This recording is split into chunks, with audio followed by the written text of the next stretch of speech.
정 목사님 오늘 또 만나 뵀는데 예.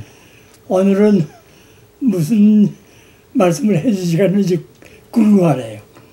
아, 예. 글쎄, 뭐, 궁금하신 거를 질문을 해 주시면 제가 예. 말하기가 훨씬 쉬운데, 뭐, 오늘은 또 이게, 선거철이 되었으니까, 그러게 말이에요. 예, 선거에 대해서 좀 이야기를 하면서, 뭐, 앞으로, 한국 사회가 어떻게, 나아갈지, 한번 전망도 해보고, 또 시국도 진단을 해보는 그렇죠. 어떤 그런 대화를 했으면 좋겠네요. 예. 전망이라는 말이 그 재미있는 얘기인데, 그 예측한다는 게 쉽지 않잖아요. 쉽지 않죠. 이게 전망한다는 게 참으로 어려운 게, 이게 사람의 마음을 움직이는 것이 어떤 것이냐 하는 것을 과학 법칙처럼 이렇게 인과관계를 확실하게 우리가 설정할 수가 없어요. 그러니까 사람의 판단이 각자 다 다르고, 또 이것이 그 당시에 어떤 소위 선거에서는 바람이 분다 그러죠. 어떤 바람이 부느냐에 따라서 사람들의 선택이 달라지는데, 우리 대한민국의 경우 자유민주 체제잖아요. 자유민주 체제라는 것은 주권을 가진 국민 각자가 어떤 선택을 하느냐에 따라서 국가의 운명이 달라진다는 거예요. 다시 말하면 국가의 운명이 곧 내 자신의 운명이다. 이렇게 보면 되죠. 그러니까 내가 선택을 잘 하느냐 못 하느냐에 따라서 국가의 운명이 잘 되느냐 잘 못 되느냐 하는 게 달려 있는데, 지금 대한민국의 경우 굉장히 엄중한 선택에 우리가 직면해 있다.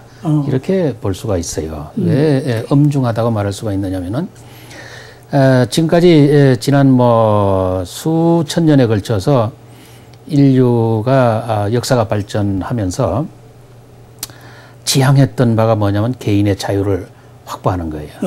자, 개인을 자유를 확보하기 위해서는 여러 가지 이제 사회 제도가 말하자면 개혁되었어야 했는데, 최근에 와서 개혁된 게 뭐냐면은 신분제 사회, 신분제적 질서가 타파되고 모든 사람은 평등하다는 이 기본 원칙, 이것을 우리가 받아들이게 됐죠.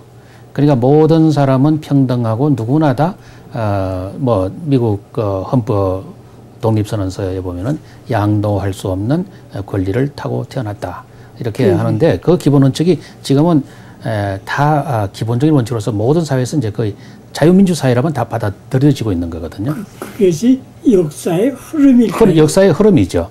그러니까 인류가 이 지구상에 언제 태어났는지 어떻게 태어났는지 잘 모르지만은, 그러나 인류가 처음 태어나왔을 때는 말이죠, 사람들이 굉장히 무지했어요. 지금처럼 이렇게 지식이 발전된 상태가 아니고, 심지어 주변 환경에 대한 것부터가 모두 모르는 것 천지잖아요. 비가 내려도 왜 비가 내리는지 모르고, 화산이 폭발할 때 왜 폭발하는지 모르고, 맞아. 또 홍수가 지면은 왜 홍수가 지는지도 모른단 말이에요. 그러니까 그런 것들을 설명하기 위해서 신에 많이 의존했죠. 사실 신이라는 것이 맞아. 신. 그러니까 이렇게 우리가 모르는 절대적인 어떤 힘이 있어서 그 사람의 조화다 이렇게 본 거 아니겠어요? 맞아, 그렇게 봤지. 그렇죠. 그러니까 신과 통한다는 소위 말해서 제사장들이 권력을 쥐게 되었었잖아요. 최초에는. 그러다가 모든 자연현상에 대해서 이해하는 수준이 조금 높아지고, 그 다음에 우리의 자유를 속박하는 것이 자연현상보다는 옆에 존재하는 적대적인 집단, 적대적인 집단이 군대를 조직해서 침략하면 노예로 만들어 본단 말이죠. 그러니까 그 적대적인 집단으로부터 우리를 보호하자면은 어떻게 우리가 단결해야 될 것인가. 그러다 보니까 그 신과 통한다고 하는 또 절대적인 권력을 가진 왕을 모시게 됐잖아요. 맞아요. 그래서 이제 신분제가 생긴 거거든요. 그러니까 저 사람은 신의 혈통을 타고났다. 또는 명문가의 자제들이면은 혈통 타고나면서부터 귀족이 되는 거예요. 타고나면서부터 왕이 되고, 타고나면서부터 무슨 장관이 되고, 사령관이 되는 거 아니에요. 그래. 그런 사회는 사회가 이렇게 계층적으로 조직되어 있으니까 모든 사람의 권리가 동등하지가 않죠. 그래서 이제 사람들이 각 개인이 자유를 제대로 누리는 사회가 가장 바람직한 사회고 모든 사람이 평등한 사회가 가장 우리가 원하는 사회다. 이런 생각을 가지고 자유민주 체제가 발전했고 그 과정에 수많은 논리들이 발전을 했죠. 가장 뭐 자유민주 체제 우리가 흔히 하면은 그냥 사람들이 선거에 의해서 대통령을 뽑는 것이 자유민주 체제라고 생각하기 쉽지만은 사실은 개인의 권리를 보호하기 위한 굉장히 정교한 법적 장치들로 구성되어 있어요. 예를 들어서 옛날 같으면은 예를 들어서 한국에 그런 거 많잖아요. 사또들이 그냥 자기가 미우면 그 부자들 불러다가 그렇지. 그냥 곤장 치면서 네 죄를 네가 알렸다 하면서 쳤잖아요. 맞아. 지금은 그럴 수 없죠. 그래. 누가 죄를 저질렀다고 해도 무조건 잡아갈 수 없죠. 그래. 올 때는 법원에 영장을 가지고 와가지고 또 구속할 때도 이 사람을 구속해야 되느냐 안 되느냐 구속 적부 심사를 거쳐가지고 정말 그 범죄자라도 재판에 의해서 죄가 확정되기 전에는 뭐라 그래야 되죠? 무죄 추정 그래가지고 죄가 없는 사람으로 다루게 한다. 그 다음에 설사 범죄인이라도 고문 같은 거 해서는 안 된다. 뭐 이런 제도가 다 발전을 했잖아요. 그리고 누구나 다 한 표를 행사한다. 뭐 등등 이런 그 여러 가지 그 법적 장치들로 구성된 게 자유민주 체제예요. 그런데 그 한 사람이 한 표. 예. 이거 말하자면 민주주의를 부르짖는 모든 나라의 그 선거 제도인데 예. 한 사람이 한 표. 예.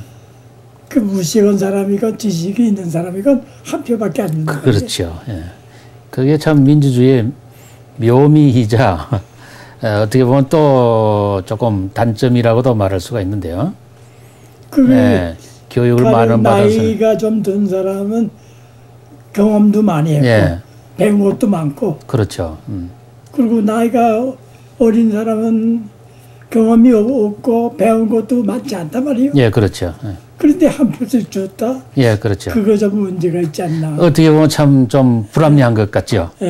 예, 그렇지만은 또 사람의 교육 정도라든가 재산 정도 뭐 이런 것에 의해서 표를 달리하게 되면은 인간의 평등성을 또 무시하는 게 되죠.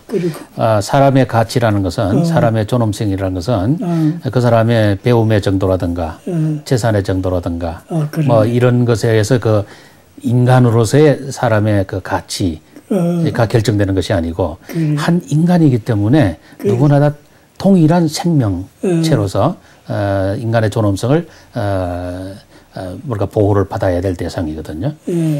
그리고 특히 이제 정치에 관여하는 행위는 가장 말하자면 중요한 권리의 행사인데 이것을 행사함에 있어서 개인에게 차별을 준다는 것은 평등의 이념에 어긋난다고 볼 수가 있죠.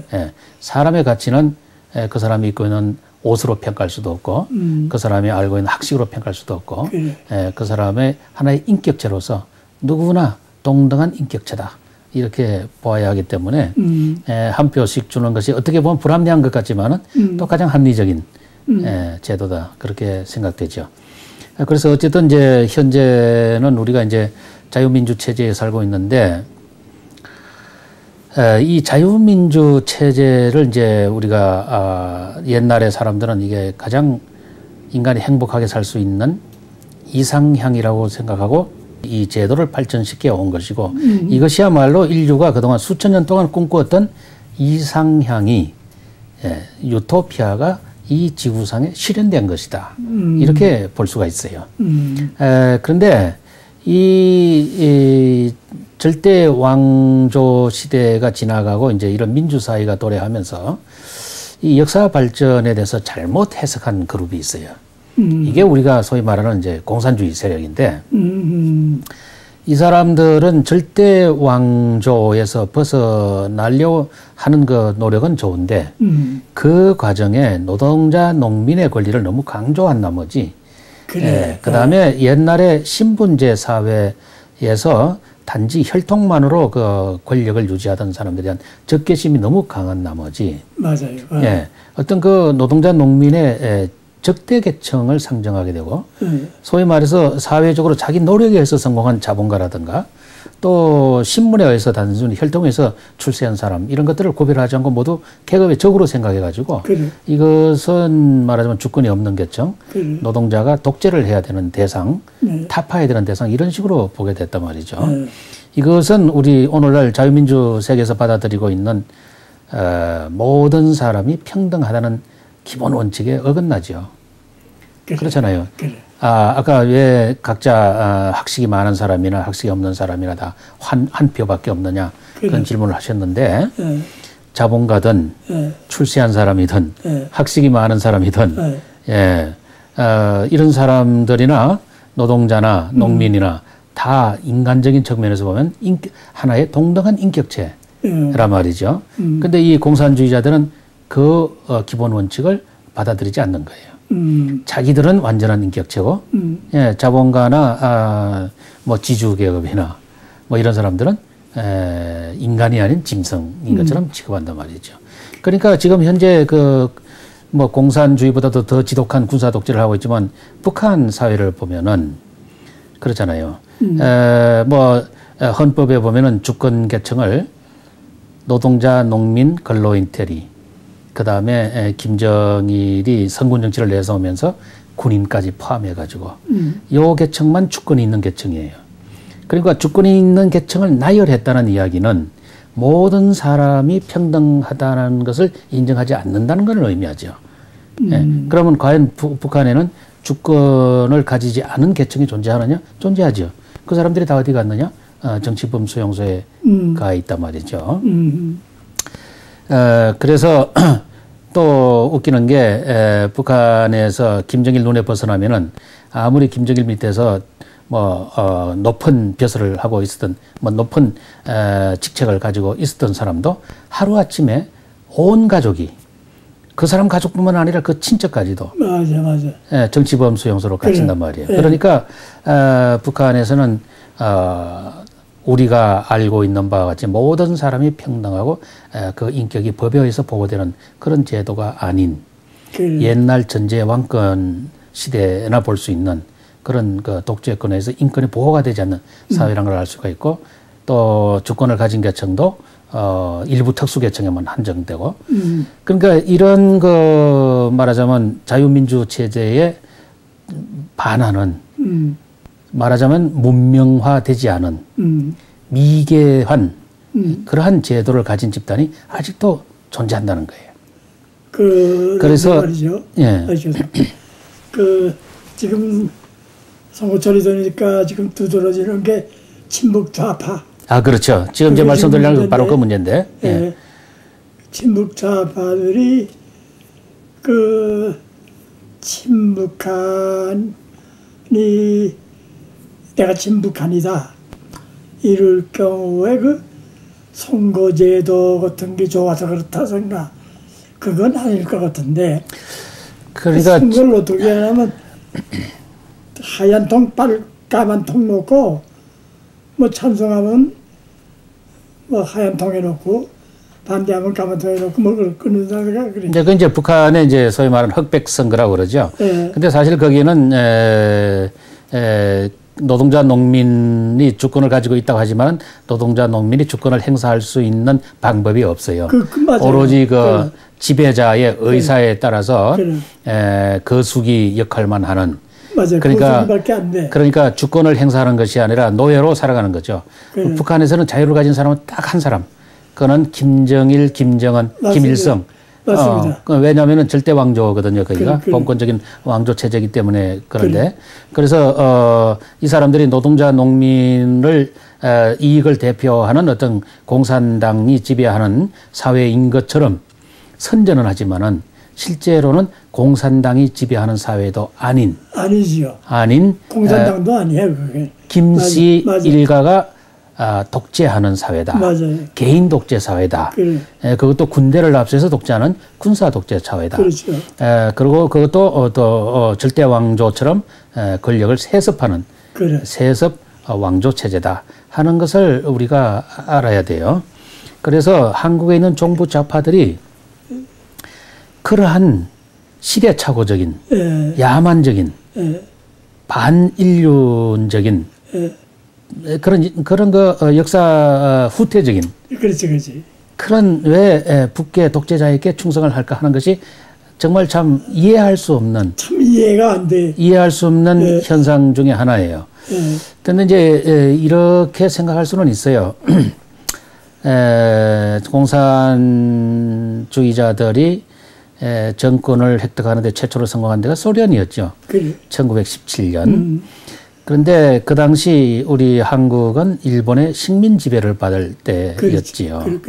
그때 우리는 이제 독립운동을 할 때였고, 지리적으로 우리가 소련에 가깝다 보니까 독립운동을 하는 사람들 중에는 일부는 또 소련의 지원을 원하고 또 소련의 지원에 힘입어서 독립운동한 사람도 많았고, 또 그 당시에는 공산주의가 이렇게 나쁜 제도인 것을 미처 깨닫지 못하고 공산주의야말로 말하자면 뭐 평등의 이념이랄까 이런 것을 실현하는 말하자면 근대적인 이념인 것처럼 착각한 사람들이 많았죠. 그리고 이제 우리가 일제가 항복함으로써 말하자면 이제 독립을 할 수 있는 기회를 얻었는데 그때의 공산주의자들은 소련을 점령한 소련군의 정책에 따라서 공산국가를 만들려고 했고 한국에 있는 그 이승만 대통령이 이끄는 이 자유애국 세력들은 자유민주국가를 세우려고 했는데 그때 뭐 북한에는 이제 소련이 괴뢰 정부로 세운 게 김일성 정권이었잖아요. 그러니까 그게 공산 정권이 섰고 한국에서는 공산주의자들이 다 지하화했죠. 왜냐하면 반공 노선에 입각해서 건국했기 때문에 공산주의자들은 합법적으로 활동할 수가 없었어요. 그래서 지하로 다 숨었었단 말이죠. 그랬는데 이 사람들이 그 지하에서 활동을 하면서도 자기들이 가지고 있는 이념을 놓지를 않고 또 그 다음에 공산주의의 말하면 그 사람들에게 있어서는 종주 단체라 할 수 있나? 하여튼 북한의 공산 집단이 정권을 장악하고 존재하니까 그 사람들의 끊임없는 대남 전략에 따라서 또는 대남 공작에 따라서 이 한국에 존재하는 공산주의자들과 계속 연계 관계를 유지해 왔단 말이에요. 그러니까 김일성이 무너지지 않고 김정일이 무너지지 않고 북한 정권이 무너지지 않으니까 한국에 있는 공산주의자들이 항상 지향하는 목표가 공산국가니까 북한에 존재하는 공산국가에 충성하게 되고 또 공산주의자에게 충성하게 되고 그 과정에 북한의 수령에게 충성하게 됐단 말이죠. 그리고 한국에서 어떻게 된 건지 지금에 와가지고는 북계에 충성하고 반역하는 것이 출세하는데 더 유리해졌어요. 그거 왜 그럴까요? 나 그거 그러니까 이게 참으로 이제 이해할 수 없는 현상 중에 하나인데 이게 이제 말하자면은 공산주의자들이 은밀하게 활동을 하면서 한국 사회 각계각층을 다 장악하게 됐어요.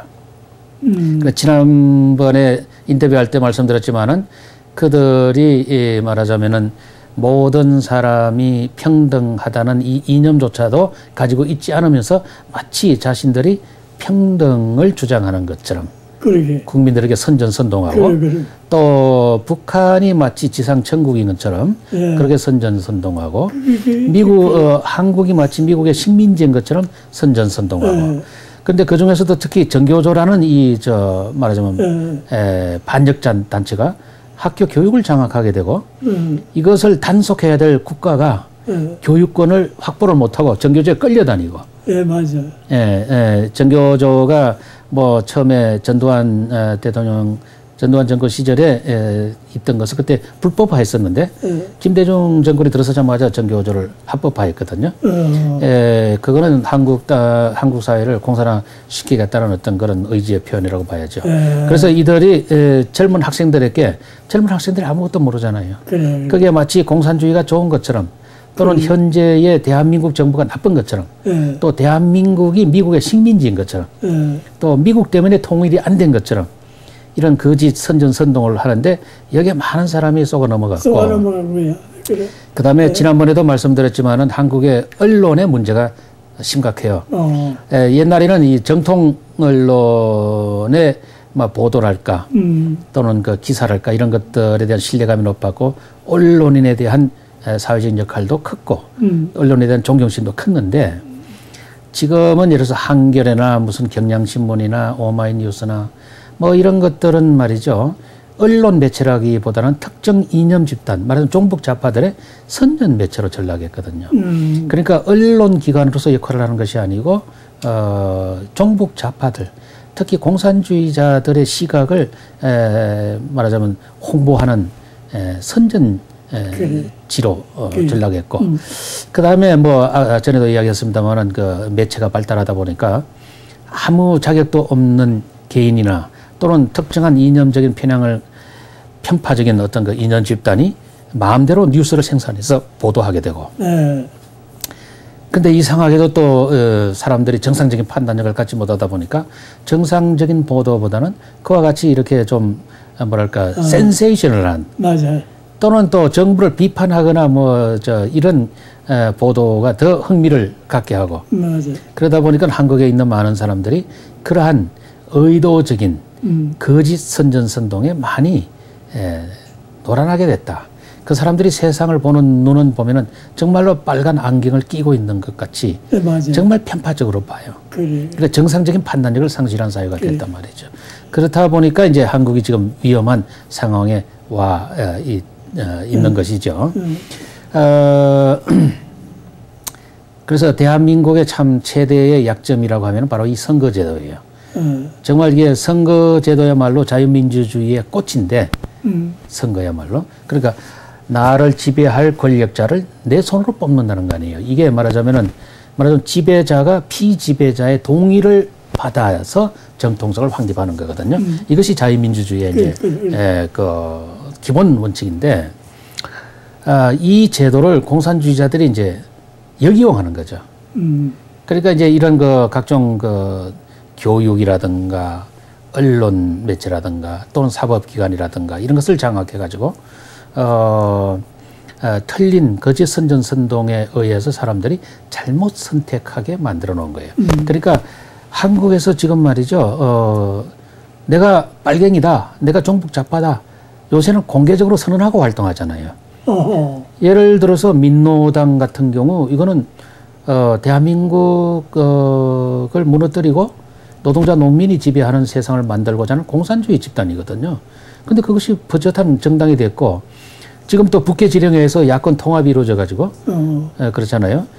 무슨 통합진보당이니 또는 민주통합당이 이런 게 만들어졌는데 그게 지배 세력이랄까 주도권을 행사하는 세력이 바로 종북좌파예요. 근데 이 종북좌파는 이상하게도 또 북계에 충성을 해요. 근데 이 사람들이 공개적으로 자기들이 집권하면은 이명박 감옥에 넣겠다. 예? 한미 FTA 폐기하겠다. 근데 웃기는 게 요새 와가지고 국민의 반대가 심하니까 폐기하겠다 이 소리는 또 집어넣었더라고요. 한미 동맹은 해체하겠다. 이런 식으로 또 제주 해군 기지 건설도 이거는 폐기하겠다. 이런 식으로 순전히 그 반대한민국적인 정책만 공약만 내걸었더라고요. 참 요새 보면은 재미있는 이야기가 많은데 그런데도 그런 사람들이 버젓이 그런 공약을 내걸고 선거에 임하고 있단 말이죠. 이게 헌법의 보호를 받는 정당이 돼가지고 정당에서 후보를 내가지고 대한민국을 무너뜨리기 위해서 활동하는 사람들이 감옥에 가야 할 사람들이 법의 보호를 받아서 선거에 나와서서 투표로 이제 정권을 찾겠다 이렇게 나왔단 말이죠. 그래서 지금 한국이 전에도 말씀드렸습니다마는 선거에 의해서 공산화가 될 수 있는 절체절명의 위기에 와 있다. 예. 자유민주 선거 제도가 공산당 악의 세력에 의해서 나쁘게 이용돼 가지고 한국을 오히려 민주주의를 발전시키는 것이 아니라 공산화시킬 수 있는 수단으로 이용되고 있다 하는 게 지금 한국이 처한 위기 상황인 거예요. 그런데 이 선거 제도라는 것은 그래도 공산주의자들이 옛날처럼 반란이나 폭동을 통해서 정권을 잡겠다고 하지 않고 선거를 통해서 정권을 잡겠다 하는 것은 그래도 좀 더 문명화됐다 이렇게 볼 수는 있죠. 그렇지만은 그 사람들이 집권하게 되면은 우리가 원하지 않는 사회를 만들게 된다. 그러니까 평등권이 보장이 되지 않는 또 각 개인의 자유가 보장이 되지 않는 독재자의 지배를 받아야 되는 각 개인이 전부 이 세상에서 인간으로서의 존엄성이 보장되지 않는 그런 그 독재 사회에 살아야 된다 하는 것이기 때문에 이 투표권을 가진 유권자들의 선택이라는 것이 굉장히 중요하고 이 선택이 바로 나 자신의 운명을 결정하는 거다. 이런 굉장히 중대한 의미를 가지고 있다는 것을 깨닫고 정말로 표 하나하나 행사할 때 신중하게 행사해야 된다. 그렇죠. 대한민국의 현재 이 자유민주 체제를 지키고 발전시킬 수 있는 사람인가? 그래. 아니면은 대한민국을 무너뜨리고 이것을 공산화시켜서 말하자면 북괴에 굴종하는 그러한 사람을 내가 선택하는 것인가 하는 것을 정말 신중하게 판단해서 표를 행사해야 된다 이렇게 봐야 됩니다. 그런데 북한에 존재하는 공산주의자는 말이죠. 우리가 흔히 알고 있는 공산주의자하고도 이유가 달라요. 다르죠, 그럼. 공산당이라는 것은 말이죠. 크게 이제 계급 독재를 내걸고 있으니까 독재 집단이죠. 그래. 그러니까 현대 사회에서 보편적인 인권, 모든 사람의 인권이 평등하다, 동등하다 하는 것을 받아들이지 않는 독재 집단이면은 틀림없지만은 그래. 그러나 공산당 내부에서는 민주적인 절차에 의해서 지도자를 뽑는 게 또 공산당이거든요. 뭐 예를 들면 중국의 공산당의 그 국가 주석이니 뭐 공산당 주석이니 하는 사람들이 어디 혈통회에서 내 아버지가 옛날에 공산당 무슨 총석이었으니까 내가 총석이 한다 이런 거 없잖아요. 그래. 전당대회를 통해 가지고 그래. 거기서 민주적으로 뽑잖아요. 선출하잖아요. 그래. 근데 북한은 그런 거 못 봤잖아요. 거기는 어떻게 돼 있냐? 김일성이가 아주 수령 절대주의를 내걸어 가지고 우리가 독재자의 대명사로서는 스탈린보다도 더 강력한 독재권을 행사했던 사람이 김일성이에요. 스탈린조차도 자기 독재권을 정당화하기 위해서 뭐라고 했느냐면은 노동자 농민을 대표하기 위해서 공산당이 존재하고 공산당을 대표하기 위해서 내가 수령에 존재하니까 내가 공산당의 이름으로 독재할 수 있다 이렇게 했거든요. 근데 김일성은 뭐라 그러냐면은 수령이 있고서야 공산당이 존재하고 공산당이 있고서야 노동자 농민이 존재한다. 그러니까 스탈린보다도 훨씬 더 독재권을 강화시켜가지고 자기가 절대적인 권한을 쥔 것으로 봤단 말이죠. 그러니까 북한 헌법에 예를 들어서 노동자 농민 근로인텔이 군인이 주권을 가진 계급이라고 선언을 해놨지만은 실제로 이 사람은 주권이 없어요. 김일성 혼자만이 주권을 갖고 있는 거예요. 그래. 그러니까 옛날에 절대 왕이 지배하는 사회와 똑같은 사회가 북한 사회인 거예요. 그래. 근데 이런 북한 사회가 마치 공산주의자들의 천국인 양 한국에 있는 종북좌파들이 김일성을 존경하고 김일성 체제를 또 주사파들이 존중하고 한국을 말하자면은 나쁜 나라로 보고 미국의 식민지로 보고 대한민국을 무너뜨려서 북괴의 독재자에게 갖다 바치겠다 하는 이런 이념으로 살아가는 사람들 정말 정상인으로서 우리가 취급할 수 없는 이유가 거기 있어요. 도저히 이해할 수 없는 판단을 하고 있는 사람들이다. 그래서 그 사람들이 결국은 군대를 장악해서 무슨 옛날에 러시아 혁명하듯이 혁명을 통해서 정권을 잡지 않고 선거를 통해서 정권을 잡기를 이제 노리고 있는데 그렇다면 우리 국민의 힘으로 그 사람들은 제거할 수가 있어요. 그들에게 표를 주지 않으면 끝나는 거예요. 그죠? 끝나는 거지. 그래. 네, 끝나는 거예요. 그러니까 제발 국민들이 바른 선택을 하길 바란다. 그래서 우리가 그 사람들의 정체를 폭로하기 위해서 이렇게 열심히 노력하는 이유가 거기에 있어요. 잘못 선택하면 노예로 전락하는 거예요.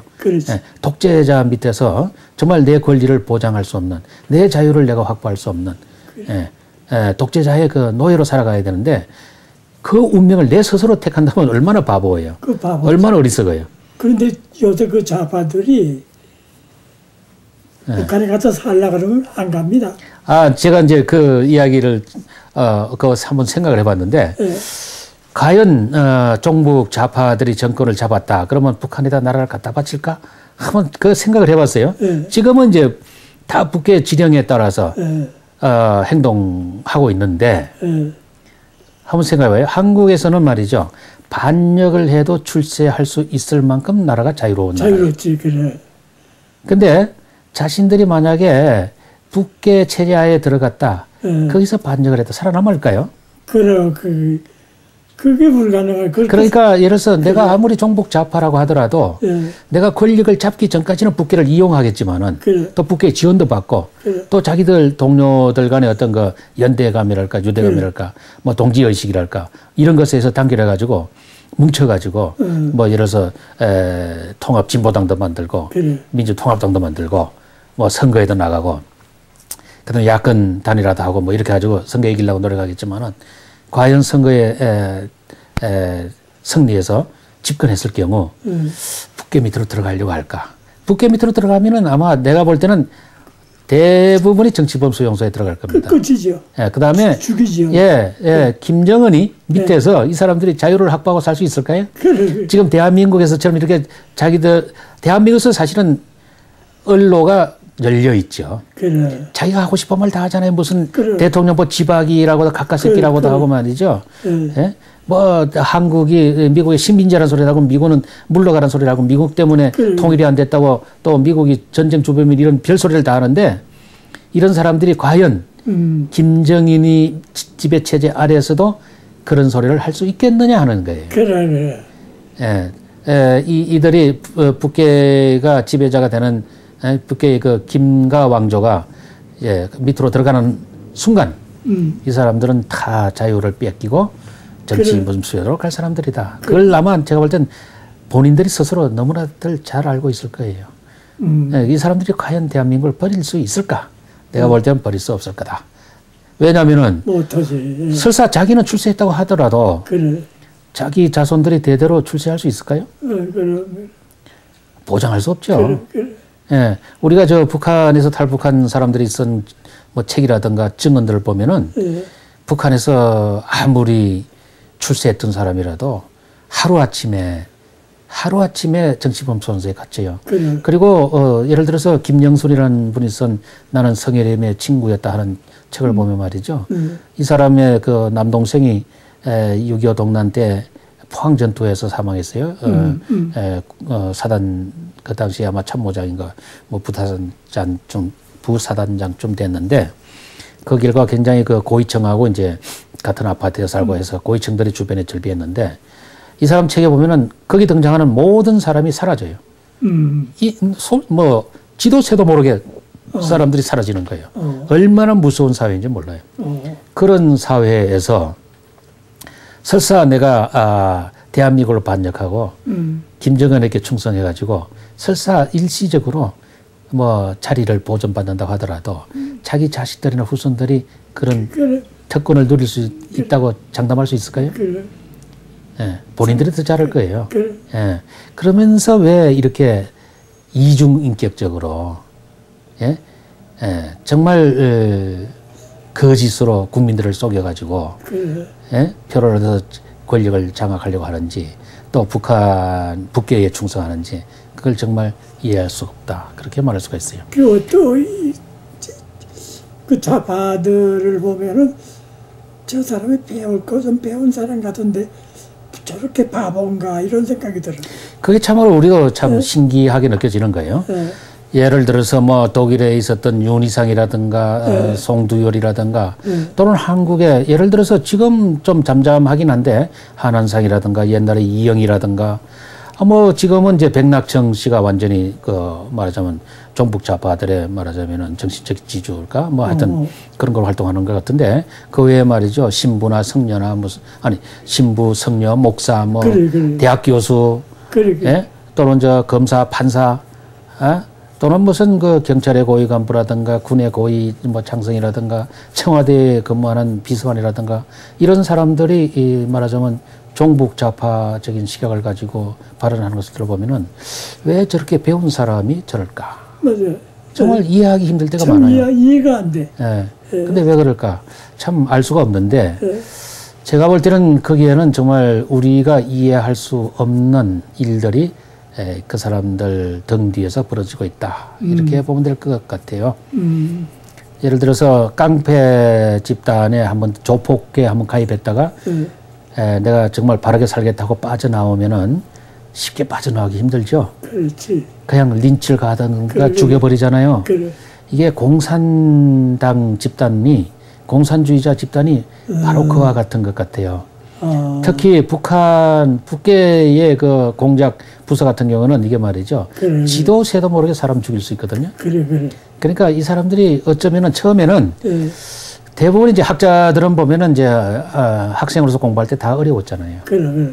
그때에 어떻게 이제 뭐 어디서 장학금 준다 뭐 하니까 덥석 돈을 받아서 쓰고 나니까 그래. 알고 보니까 북계 공작금이다 말이죠. 그러니까 이제 책이 잡히고 그러다 보니까 이제 뭐 결국은 북한의 그 이제 선전대로 그렇게 활동하지 않겠나 하는 그런 이제 추측을 하고 그다음에 이 사람들이 빠져나오지 못하는 거는 결국은 조폭과 같아서 맞아요. 예, 어떤 그 목숨의 위험성을 느끼기 때문이 아니겠나. 맞아요. 이제 그런 생각도 많이 들어요.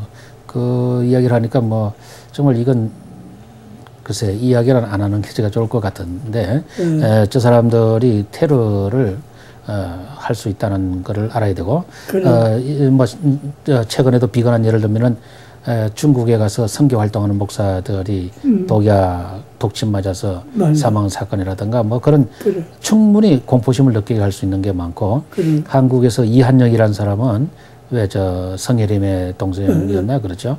그 사람은 북한에서 공작원이 직접 와서 죽이고 갔단 말이에요. 그래. 예?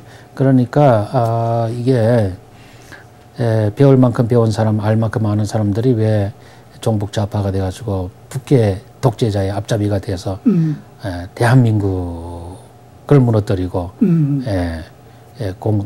한국을 공산화시키려고 노력할까 할 때는 그런 그 어떤 상당한 개인적인 이유가 있지 않겠나. 물론 거기에는 또 뭐 좀 배웠다고 하는 사람들이 사회적 약자에 대한 어떤 그 뭘까 배려심이랄까 또는 그 사람들에 대한 동정심 뭐 이런 것이 발로한 것도 있겠지만은 그러나 그렇다고 해가지고 이 사람들이 공산화가 되면 모든 사람이 행복하게 살지 못한다는 것을 알 수 있는데 그래. 왜 그럴까 하면은 역시 개인적인 약점 밖에는 추정할 수 있는 게 없어요. 지금 이제 이제 선거 이야기를 하다 보면은 또 야권 통합에 대해서 이야기하지 않을 수가 없는데 지금 야권은 북계 지령에 의해서 통합운동이 벌어지는 거예요. 그러니까 이게 후보가 난립하면은 질 게 틀림없잖아요. 그러니까 단일 후보를 내라. 그러니까 전혀 정책 노선이 달라 할 것 같은 민주통합당과 통합진보당이 후보를 단일 후보를 내기 위해서 서로 경선을 하고 있잖아요. 이게 이제 정상적이라면 참 어려운 일인데 우리 보수 쪽에서는 그런 일이 안 일어나잖아요. 지난번에 강노현이 뭐 서울시 교육감 선거할 때도 보수 후보들이 난립해가지고 강노현한테 진 거거든요. 그걸 통합시키려고 아무리 그렇게 통합이 안 됐단 말이에요. 그러니까 강노현은 통합을 했어요. 근데 알고 보니까 후보를 매수했어요. 그죠? 예, 그래서 뭐 1심에서 선고를 받았잖아요. 그렇게 했는데 후보를 매수하면서까지도 통합이 되는 이유가 뭔가 하는 게 궁금하잖아요. 그럼 바로 북계가 뒤에서 강제로 통합시키기 때문이다. 이렇게 봐야 되는 거예요. 그러니까 지금 민주통합당과 통합진보당 후보들 사이도 통합이 일어나고 있죠. 그중에 최근에 문제가 된 게 이정희 통합진보당 대표인데 이 사람하고 김희철이라는 사람하고 관악구에서 경선이 붙었죠. 근데 이정희 측에서 이게 부정선거를 했어요.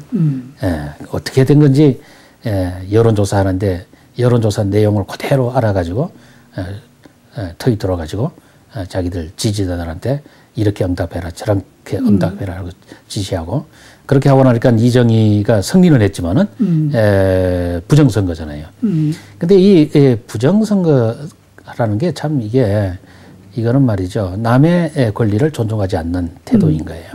또 남의 그 인격을 무시하는 거고. 이래서 이정희가 그런 부정을 통해서 자기가 선출되겠다고 획책하는 거는 뭐 이정희가 나이도 젊은 여자고 서울대 나오고 변호사고 이런 사람인데 젊은 사람이 그런 술수를 쓴다는 것은 이미 그건 공산주의자들은 말이죠. 목적을 위해서는 수단과 방법을 가리지 않는다는 이런 게 거의 원칙처럼 받아들이고 있기 때문에 이런 일이 일어나는 건데 결국은 김희철이라는 민주통합당의 후보에 대한 인격을 존중하지 않기 때문이거든요. 내가 권력만 쥐면 된다. 그러니까 저 사람도 나와 같이 존중을 받아야 되는 같은 동료다 하는 의식이 없다는 거예요. 근데 민주통합당 이야기가 또 나왔으니까 말이지. 거기에 비례대표로 추천된 사람 중에 황선이라는 사람이 또 있었는데 이 사람은 2005년에 평양 축전 때 가가지고 아리랑 공연할 때 평양 그 산원에서 애를 놓은 사람이에요. 이 사람은 10월 10일 날이 노동당 창건 기념일인데 그날 평양에 있는 산원에 가서 제왕절개 수술로 애를 낳아가지고 노동당 창건 60주년 기념일 날 북한에서 애를 놓을 정도로 종북자파거든요. 그 남편도 보니까 뭐 한총령 의장까지 지내고 9년간 수배받다가 감옥 갔다가 나왔던데 이런 사람을 통합진보당에서는 비례대표 후보로 세우고 있고 그다음에 지난번에 무슨 제주 해군기지 건설을 반대한다면서 해군을 해적이라고 한 여자도 후보로 한때 고려했었고 이와 같이 통합진보당이 이 종북 노선을 그대로 노출하고 있다 하는 것을 우리가 알 수가 있죠. 그런데도 국민들이 통합진보당을 선택한다? 이거는 비정상적이다. 정상일이라면은 있을 수 없는 일이다. 맞아요. 이 사람들은 다 한국이 지금 기강이 잡힌 사회라면은 다 감옥에 가야 될 사람들이에요. 감옥에 가야 할 사람들이 지금 헌법의 보호를 받고 국가의 세금의 지원을 받아가지고 선거운동하는 거거든요. 정당에는 또 선거관리 비용이라든가 선거관에서 다 지급되거든요. 이게 지금 한국의 기강이 얼마나 무너졌나 하는 것을 우리가 알 수 있어요. 그런데 반해서 야권은 그렇게 통합운동을 하는데 반해서 이 새누리당은 또 비례 공천한 걸 보니까 비례대표 후보 공천한 걸 보니까 우리 보수 애국 진영의 인사들은 한 명도 없어요. 그러니까 이것도 참 문제다. 예? 정말 국회의원이나 하겠다고 나서는 그런 사람들만 모여 있지 대한민국을 지키겠다 하는 사람은 그게 모여 있지가 않아요. 그게 정말 참 우리들로서는 참 염려스러운 사항인데 이게 이제 더 웃기는 거는 지금 종북 좌파들인 야권에서는 어쨌든 경선을 통해서 후보를 선출하잖아요. 새누리당은 공천이라는 것이 말이죠. 경선을 통해서 공천하는 것을 못 봤어요. 뭐 한두 군데 있는지는 모르겠는데 대부분이 그냥 소위 말해서 뭐 공천위원회 하는 데서 그냥 자기들이 그냥 선정하고 끝나요. 그러니까 소위 말해서 밀실공천이죠. 그렇지만은 또 더 심하게 말하면은 박근혜라는 한 사람의 독재권이 작용하는 것이란 말이에요. 그러니까 이게 민주 국가에서 민주주의 발전을 위해서 존재해야 될 당이 당 내부에서는 비민주적으로 후보를 공천하고 있다. 예. 이 중앙당 공천권이라는 것이 자유민주주의의 적이에요, 제가 볼 때는. 그래서 앞으로 말이죠. 우리가 정말 자유민주를 지키려면은 풀뿌리 민주주의, 말하자면 이 주민들이 자기들 손으로 대표를 뽑는 이것을 우리가 제도화해야 된다. 지금처럼 중앙당 공천제도는 반드시 폐지해야 된다. 중앙당 공천제도가 독재자를 만드는 거예요. 그러니까 새누리당의 그 국회의원이라는 사람들이 종북 좌파들이 이렇게 나라를 뒤흔들어 놓는데도 한 번도 국가 정체성을 지키겠다는 발언을 하는 것을 못 봤어요. 그런 발언을 하는 사람은 다 잘렸어요. 예를 들어서 조전혁 의원이라든가, 이 정교조하고 용감하게 싸웠던 사람이죠. 그 다음에 전용욱 의원이라든가 다 잘렸어요. 그런데 한 번도 그런 데에 대해서 발언하지 않은 사람들만 새누리당의 공천을 받았단 말이죠. 이게 왜냐? 자유민주 제도에 맞는 사회 지도자라면은 동료 시민, 동료 국민을 대표하려고 노력을 해야 되는데 이 사람들 공천권이 위에 있으니까 위만 쳐다보는 거예요. 위만 쳐다보니까 어떻게 되는 거예요? 비굴한 굴종자가 돼버린 거예요. 그래. 그러니까 자기가 독립적인 판단에 의해서 나라를 위해서 기여해야 될 사람들이 그래. 한 독재자의 거수기로 전락하는 거예요. 그래. 이것이 한국의 지금 슬픈 현실이다. 저는 그렇게 생각하고 그럼에도 불구하고 이 종북 좌파들을 우리가 선택할 수는 없다. 일단 먼저 종북 좌파들부터 퇴출시키고 그래. 그 다음에 우리가 보다 나은 민주주의 발전을 위해서 노력해야 되겠다 하는 것이 우리들의 각오여야 된다. 뭐 그렇게 봅니다. 그래서 결과를 상상하면 돼요. 종북 좌파들이 집권해가지고 공산국가가 되는 것을 우리가 원하느냐? 그렇지. 공산국가가 그래. 되어서 독재자 밑에서 자유와 인권 없이 그래. 자유와 평등 없이 노예처럼 살겠느냐? 아니면 그래도 그래. 종북 좌파는 척결하고 그렇지. 대한민국 헌법에 따라서 그래. 자유민주주의를 그래도 체제를 유지하는 그 세력을 우리가 뽑겠느냐 하는 것을 국민들이 정말 신중하게 판단하고 맞아요. 한 표 한 표를 정말 신중하게 행사해야 된다. 예, 아까 그래서, 정 목사님 말씀에 역사의 방향이라는 걸 말씀하셨는데 역사의 방향이 있는데 그렇다면 북괴와 같은 그런 저 잘못된 왕조가 저건 끝날 것이다. 저거는 뭐 지탱할 수가 없죠. 이제 얼마나 더 지탱할 것인가의 문제인데 무너지는 건 틀림없어요.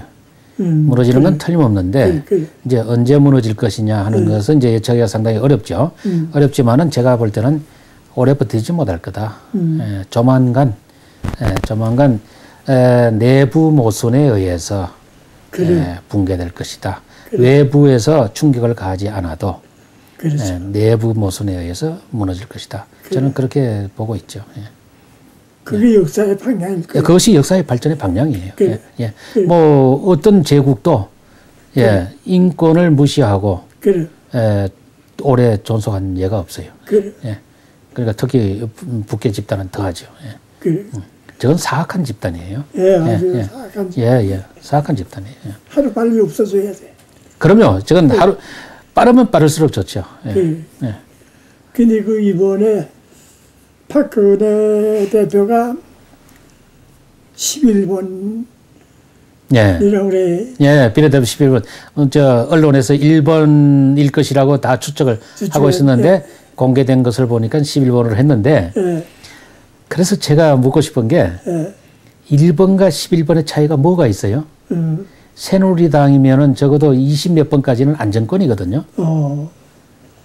그러니까 그냥 생색만 낸 거죠. 1번을 내가 하면 요거도 먹을 것 같으니까 11번으로 갔지만은 11번이면은 이게 당선이 될지 아니면은 뭐 탈락할지 이게 아리송하다 그 정도가 아니라 그거는 안정권이잖아요. 안정권이죠. 근데 당대표가 안정권에 들어가 가지고 이제 말하자면 저로서는 좀 납득하기 힘든 일이다. 차라리 1번 가져가면은 이거는 뭐 박근혜 당이다 하는 게 공개되는 건데 마치 아닌 것처럼 하면서도 실제로는 지금 이제 새누리당 참 비판하기가 끄끄럽긴 한데 그러나 이야기는 해야죠. 지금 새누리당의 박근혜 의원이 비대위를 이끌고 당권을 장악한 게 지난 그 서울특별시장 선거 직후잖아요. 그게 한나라당 국회의원이 선관위를 디도스로 공격했다 하는 것이 알려짐으로써 비대위 체제로 갔단 말이죠. 비대위 체제로 갔다는 건 뭐냐? 비정상적인 체제라는 뜻이에요. 그렇지. 그렇잖아요. 그렇지. 그때에 당연히 전당대회를 통해서 그렇죠. 정통성을 가지고 선출된 맞아. 홍준표 대표가 존재했죠. 그래. 저는 홍준표 대표도 마땅치 않아 가지고 뭐 비판을 많이 했습니다만은 공연히 그 좌파 정책으로 쏠리는 발언도 하고 뭐 정책 자체도 좌파적으로 나가고 해서 이 홍준표는 아니다라는 말은 했지만은 그러나 그 대표가 전당대회에서 합법적으로 선출된 정통성 있는 대표예요. 근데 그 대표가 하루아침에 날아가 버렸어요. 그러게. 그러니까 이건 우리가 국가로 말하면 쿠데타 한 거예요. 네. 말이 좋아 비상대책위원회지 쿠데타예요. 그래. 근데 박근혜가 자기가 좋아하는 사람을 다 이제 비대위에다 세웠는데 그게 보니까 무슨 정강 정책에서 보수라는 말도 빼겠다고 하는 사람도 있고 또 헌법에 있는 경제민주화라는 것을 앞세워야 되겠다 하는 사람도 있고 그 정말 정말 색깔이 불분명한 그 중에 또 이정희를 존경한다고 하는 젊은이도 있고 이게 말이죠. 비대위가 과연 한나라당 또는 대한민국의 정체성을 지킬 수 있는 사람들로 구성되었느냐? 거기에 대해서 크게 의문을 가질 수밖에 없는 사람들로 구성됐단 말이죠. 이것이 곧 박근혜의 성향을 의미하는 거잖아요. 그래서 우리는 상당히 우려를 하고 있어요. 아닌 게 아니라 지금 보수 애국자들은 지금 타폐척당하고 있잖아요. 그러니까 각자들 따로 당을 만들고 이제 후보를 내려고 하고 있는데 우리 보수 우파 진영의 후보가 단기를 해도 이 종북 좌파들 세력에 밀릴 것 같은데 그래. 이 상황에서 보수 우파가 분열이 됐다? 이거는 심각한 문제거든요. 그러니까 박근혜 대표가 이 보수 우파, 보수 애국 세력을 전혀 안중에 없이 기회주의자라고밖에 말할 수 없는 그런 사람들로 당을 꾸려간다. 지금 비대위는 비정상적인 대회잖아요. 하루빨리 종식돼야 된다. 근데 어쨌든 그 박근혜 대표의 그 권력 기반이 탄탄하다 보니까 그 말은 뭐냐? 결국은 한나라당에 존재하는 박근혜 추종 세력들이 패배주의자, 굴종주의자들로 모여 있다는 거예요.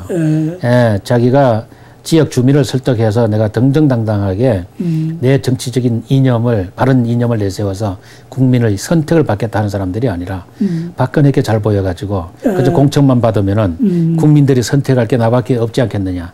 또는 내가 잘났으니까 나를 찍을 수밖에 없지 않겠느냐 하는 이런 요상한 생각을 하는 사람들로 사람들이 그 말하자면 한나라당에 채워져 있지 않느냐 하는 이런 우려를 하게 됩니다. 예. 참으로 좀 슬픈 현실이에요. 예.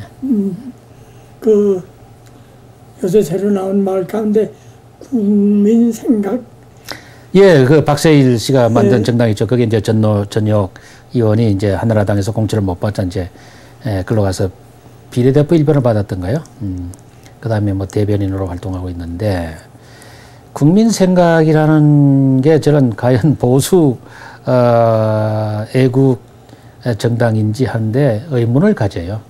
거기에 참여하는 사람들이 보면은 그렇게 참신하지도 않고 그 다음에 이념적으로 딱 명확하지도 않고 예를 들면 뭐 장기표 씨도 거기에 참여하고 있고 또 뭐 과거에 뭐 좌파 운동했던 사람들도 참여하고 있고 그래서 그것도 상당히 우려되는 바 중에 하나예요. 예. 그러니까 이 지금 정통 보수 또는 대한민국 을 지키려고 하는 애국적인 정당이라는 것이 지금 아주 군소 정당들로 난립해 있는 상황이죠. 예. 근데 뭐 박세일 씨 같은 경우는 자기가 그 세종시 문제 때문에 국회의원직도 던지고 나왔던 사람인데 세종시 문제에 대해서 반대 의견을 가졌던 사람도 함께 뭐 일하는 이런 정말 무원칙적인 당에 불과하다. 저는 그렇게 보죠. 그 정당으로 등록이 될까요? 그 정당으로 등록하는 아마 여건은 갖췄기 때문에 정당으로 등록이 됐죠. 예. 근데 이제 이 차제의 또 당명에 대해서 한마디 하지 않을 수가 없는데 무슨 당명이 국민 생각이에요. 예. 나는 그 새누리당에 대해서 불만족스러워요. 새누리당은 새 세상이라고 했잖아요. 새 세상이라는 것은 혁명적인 사상을 내포하고 있잖아요. 그러면 대한민국이 좋은 세상인데 대한민국을 대체할 새 세상을 꿈꾼다는 건가요? 그러니까 새누리당이라는 것이 상당히 반대한민국적이라고도 볼 수 있어요. 왜 새 세상을 꿈꿔요? 그래. 네? 현재 우리는 자유대한민국, 대한민국이야말로 우리 선조들이 꿈꾸던 이상향인데 그 좋은 나라를 두고 왜 새 세상을 꿈꾸느냐 이거예요. 그런 점에서는 약간의 불만이 있다. 새누리당도. 뿐만 아니라 당 로고도 보면 거기다 빨간색을 일부러 집어넣었는데 옛날에 MB에서 로고를 바꾸면서 굳이 가운데다가 빨간 네모를 넣었잖아요. 이게 빨갱이라는 표시거든요. 근데 새누리당에 왜 빨간 입술을 그립니까? 그게. 예? 그런데 더 웃기는 거는 새누리당 후보들이 입는 옷이 자켓의 색깔이 빨개요. 이 빨간색에 대해서 이야기하자면 참 끝이 없는데 우리가 88년에 월드컵 개최했었죠. 그때에 소위 말하는 그 응원단, 축구 응원단. 축구 응원단 뭐라 그랬죠? 그때 응원단 복장이 빨간색이었어요. 그렇잖아요. 근데 그때에 이 종북 좌파가 한 말이 있어요. 빨간색으로 하는 것은 이 빨갱이에 대한 국민들의 어떤 그 저항감을 희석시키기 위해서 일부러 빨간색을 썼다 했는데 한국 사회에서는 빨간색이라는 게 특별한 의미가 있어요. 이게 사회 정치적 의미가 있거든요. 이것을 무시할 수 없는 거 아니에요. 예? 예를 들어서 열린우리당이라든가 민주당이라든가 노란색에서 벗어나지 않잖아요. 노란색은 옛날에 뭐 어쨌든 저항의식을 상징하는 거 아니에요. 맞아. 예? 색깔이 상징이거든요. 근데 우리는 전통적으로 우리 보수 우파는 파란색이에요. 예. 근데 아주 처음에 그 로고를 만든 사람이 태극기에 태극 문양에서 빨간색을 따왔다 그러더라고요. 그럼 태극 문양에는 빨간색만 있나요? 그래. 파란색도 있잖아요. 그래. 근데 파란색을 안 따왔더라고요. 그럼 우리가 이런 걸 지적을 하니까 새누리당이라는 글자는 또 파란색으로 썼더라고요. 이게 아주 웃기는 정말 정치 철학도 없고 이념도 없고 원칙도 없고 그냥 박근혜 씨가 말하자면은 전문인이라면서 영입한 사람들이 다 이렇게 허접한 사람들. 사실은 이렇게 이념이 정확하지 않은 사람은 기회주의자라고 보면 되고 그렇지. 종북주의자라고 보면 돼요. 그렇지. 지금 이것이 한나라당이다. 한나라당 예를 들어서 새누리당 후보들이 빨간색을 입고 선거운동을 하는 꼴을 우리가 지금 보게 됐다. 이만큼 한국의 이념적인 기강이 무너지고 정체성이 무너졌다. 그것은 새누리당 국회의원들이 특히 박근혜가 좌파들에게 굴복했기 때문이다. 저는 그렇게 봐요.